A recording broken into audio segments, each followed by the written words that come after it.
Assalamualaikum warahmatullahi wabarakatuh. Saya Adi Okta Pujiasmawan, NIM 19651065, kelas 3C, Prodi D4 Akuntansi Manajerial. Dalam video kali ini, saya akan membahas tentang kecurangan atau fraud.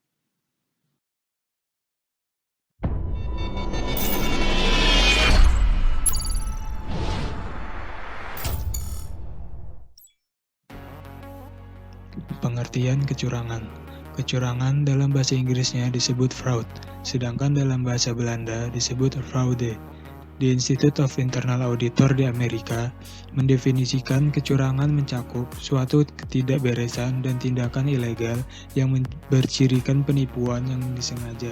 Ia dapat dilakukan untuk manfaat dan atau kerugian organisasi oleh orang di luar atau di dalam organisasi. Menurut buku audit khusus dan audit forensik 2034. Kecurangan terdiri atas 7 unsur yang penting. Apabila terdapat salah satu unsur tersebut, maka tidak ada kecurangan yang dilakukan. Unsur-unsur tersebut adalah sebagai berikut. Yang pertama, harus terdapat penyajian yang keliru. Yang kedua, dari suatu masa lampau atau sekarang. Yang ketiga, faktanya material. Yang keempat, dilakukan secara sengaja atau tanpa perhitungan. Yang kelima, dengan maksud untuk menyebabkan pihak lain untuk bereaksi. Yang keenam, pihak yang terlukai harus bereaksi terhadap kekeliruan penyajian. Yang ketujuh, mengakibatkan kerugian. Kemudian, bentuk-bentuk kecurangan yakni sebagai berikut. Yang pertama, penggelapan. Yang kedua, manipulasi penyelenggaraan karena jabatan. Yang ketiga, pencurian. Yang keempat, ketidakjujuran. Yang kelima, kelakuan buruk. Yang keenam, kelalaian. Yang ketujuh, penggelapan pajak. Yang kedelapan, penyuapan. Yang kesembilan, pemerasan. Kesepuluh, penyerobotan. Yang kesebelas, penyalahgunaan. Dan yang terakhir, fraudulent.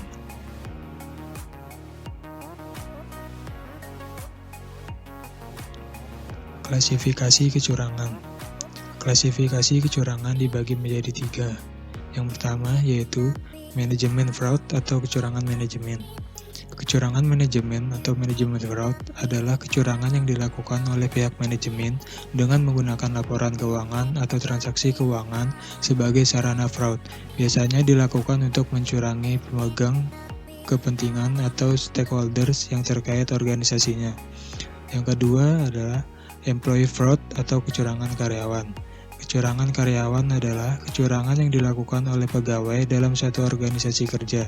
Jenis kecurangan karyawan yang sering terjadi yaitu kecurangan terhadap aset, kecurangan karyawan terhadap laporan keuangan, kecurangan terkait personalia, kecurangan saling menjatuhkan antar karyawan, dan korupsi. Lalu yang terakhir adalah computer fraud.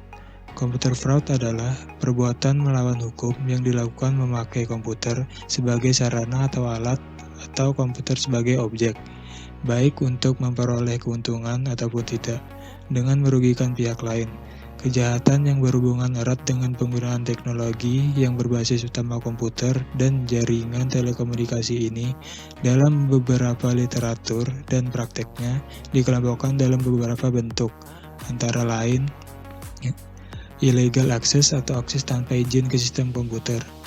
Lalu illegal contents atau konten tidak sah, data forgery atau pemalsuan data, spionase cyber atau mata-mata, data theft atau mencuri data, misuse of device atau menyalahgunakan peralatan komputer.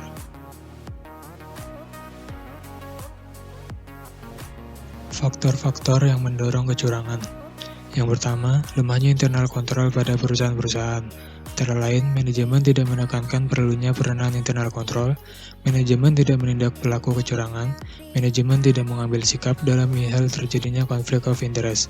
Internal auditor tidak diberi wewenang untuk menyelidiki para eksekutif, terutama menyangkut pengeluaran yang benar.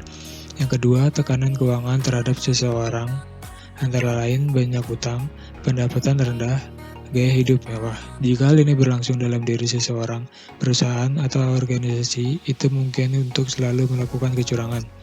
Yang ketiga, tekanan non keuangan, antara lain tuntutan pemimpinan di luar kemampuan bawahan. Direktur utama menetapkan suatu tujuan yang harus dicapai tanpa dikonsultasikan lebih dahulu kepada bawahannya. Penurunan penjualan. Yang keempat, indikasi lain. Antara lain melemahnya kebijaksanaan penerimaan pegawai, meremehkan integritas pribadi, kemungkinan koneksi dengan organisasi kriminal. Teori GON. GON merupakan singkatan dari Greed, Opportunity, Need, dan Exposure. Greed yaitu berkaitan dengan adanya perilaku serakah yang secara potensial ada di dalam diri setiap orang. Opportunity yaitu berkaitan dengan keadaan organisasi atau instansi atau masyarakat yang sedemikian rupa sehingga terbuka kesempatan bagi seseorang untuk melakukan kecurangan. Need yaitu berkaitan dengan faktor-faktor yang dibutuhkan oleh individu untuk menunjang hidupnya yang wajar.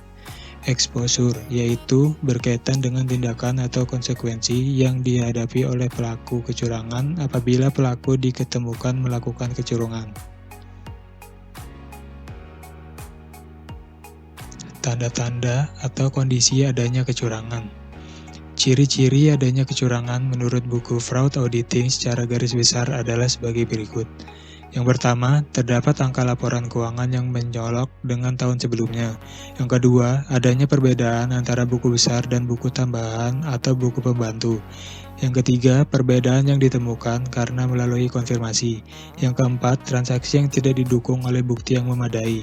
Yang kelima, transaksi yang tidak dicatat sesuai dengan otoritasi manajemen, baik yang khusus maupun yang bersifat umum. Yang terakhir, terdapat perbedaan kepentingan atau conflict of interest pada tugas pekerjaan karyawan. Kecurangan dilihat dari sudut pandang akuntansi. Jika dilihat dari sudut pandang akuntansi, bahwa terdapat 4 macam kecurangan, yaitu yang pertama, kecurangan koperasi.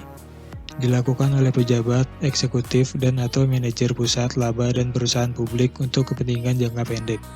Yang kedua, kecurangan pelaporan. Adalah penyajian laporan yang merusak integritas informasi keuangan dan dapat mempengaruhi korban seperti pemilik kreditor, auditor, bahkan kompetitor. Contoh kecurangan pelaporan adalah yang pertama, manipulasi, memalsukan atau mengubah catatan dan dokumen.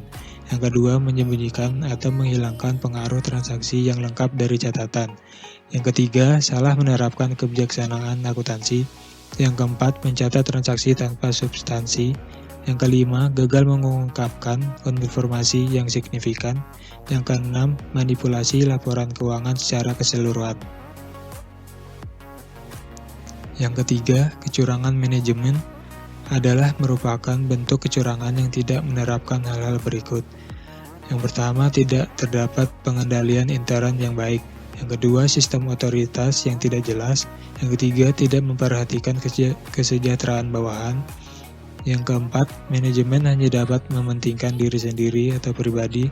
Yang kelima, dapat membeda-bedakan unsur-unsur suku, etnis kelompok, golongan, dan agama. Jika hal ini tidak disadari oleh manajemen puncak, maka peluang orang atau bawahan untuk membuat curang sangat terbuka lebar. Yang keenam, manajemen tidak konsisten dengan ungkapan. Yang ketujuh, manajemen tidak disiplin untuk semua hal yang berhubungan dengan tugas dan tanggung jawabnya sebagai pemimpin.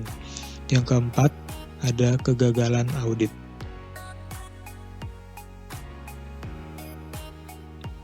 Pencegahan kecurangan. Kecurangan karyawan yang mempunyai kesempatan untuk melakukan kecurangan kecil atau sedikit, maka pencegahannya pun relatif mudah, antara lain dengan cara yang pertama, sistem pengendalian intern yang baik. Yang kedua, memberikan gaji dan pendapatan yang baik dan memadai untuk bawahannya. Yang ketiga, pengawasan yang cukup, dan jika ada pelanggaran diterapkan sanksi sesuai dengan perbuatannya. Yang keempat, adanya rotasi pegawai atau pergantian dari satu bagian ke bagian lain. Yang kelima, setiap pegawai diwajibkan untuk menggunakan hak cutinya, dan selama itu pekerjaan atau tugasnya digantikan oleh orang lain. Yang keenam, tindakan yang jelas bagi pelaku kecurangan. Yang ketujuh, pemberian penghargaan bagi mereka yang berprestasi dan berjasa kepada perusahaan. Sekian penjelasan dari saya, kurang lebihnya mohon maaf. Assalamualaikum warahmatullahi wabarakatuh.